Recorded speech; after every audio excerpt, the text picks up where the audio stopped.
have now come to the end of the launch ceremony. Students from Lisha Literary Club are here for the grand finale. Before that, we would like to thank everyone for being here this morning. After the lovely finale, lunch will be served outside the auditorium. நன்றி நவிழல் நம் பண்பல்லவா. இந்த நிகழ்ச்சியை காண நேரிலும் LKYFB Instagram வாயிலாகவும் எங்களுடன் இணைந்திருந்து சிறப்பித்த எல்லாருக்கும் நன்றியை கூறிக்கொள்கிறோம். தாங்களே சொந்தமாக எழுதிய பாடலுடன் அரங்கத்தை அதிர வைக்க வருகின்றனர் லிஷா லிட்டரரி கிளப் மாணவர்கள். அனைவருக்கும் வணக்கம். Very good morning, almost good afternoon to everyone. நாங்கள் இப்போ ஒரு சேர்ந்திசையை உங்களுக்கு வழங்க போகிறோம். அதற்கு முன்னாடி ஒரு சிறிய அறிமுகம். மாணவர்கள்லாம் இங்கே வரிசைப்படுத்தி நிற்கும் பொழுது it was an idea.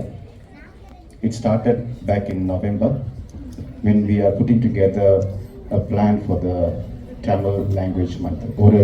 இது ஒரு சிந்தனையாக இருந்தது. தமிழ் மொழி மாதத்தில் மாணவர்களை வைத்து ஒரு புத்தாக்க முறையில் ஒரு நிகழ்ச்சி நடத்தலாம் அப்படின்னு லிஷா லிட்டரரி கிளப்பும் உட்லாண்ட்ஸ் சமூக மன்றம் இந்திய நற்பணி செயற்குழுவும் இணைந்து மாணவர்களால் வைத்தே பாடல் வரிகள் எழுதியிருக்கிறோம். ஒரு பாடல் பற்றை வைத்து மாணவர்களிடமிருந்து சொற்களை எடுத்து அதற்கு நான் இசையமைத்திருக்கிறேன். அந்த இசைக்கு மாணவருடைய சொற்களை பயன்படுத்தி மாணவர்களே இந்த பாடலை எழுதியிருக்கிறார்கள். மாணவர்களே இந்த பாடலையும் பாடப்போகிறார்கள். இந்த ஒரு புத்தாக்க முயற்சியை கேட்டுட்டு வசந்த மொழி வழியில் இந்த நிகழ்ச்சி, இந்த பாடல் 30ஆம் தேதி மார்ச் தமிழ் மொழி நிகழ்வு அன்றைக்கு, அந்த துவக்க விழா அன்றைக்கு இது நேரடியாக ஒளிபரப்பானது.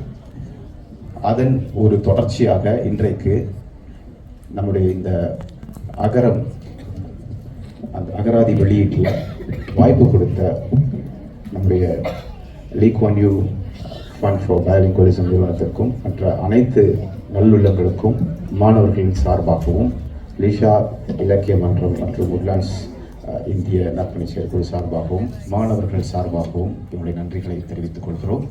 இந்த மாணவர்களுக்கு குரல் பயிற்சி அளித்தது நம்முடைய பரசு கல்யாண் மற்றும் பத்மா கணேஷ் அவர்கள். பயிற்றுவிப்பாளராக அந்த பாடல் பயிலரங்குக்கு நான் முன்னிலை நின்று நடத்தினேன். எனக்கு உறுதுணையாக இருந்தது கங்கா மற்றும் அர்ஜுன் மற்றும் ராஜேஷ் தர்மலிங்கம். இவங்க எல்லாம் இருந்து பாடல் பண்றதுக்கு எங்களுக்கு உதவுனாங்க. இந்த பாடல் இன்னும் சற்று நேரத்தில் துவங்கவிருக்கிறது. உங்களுடைய கைத்தட்டல்கள் தான் என்னுடைய மாணவர்களுக்கு உற்சாகமாக இருக்கும். சரி, நம்ம இப்போ நம்ம பாடலை கேட்டு ரசிப்போம். நன்றி.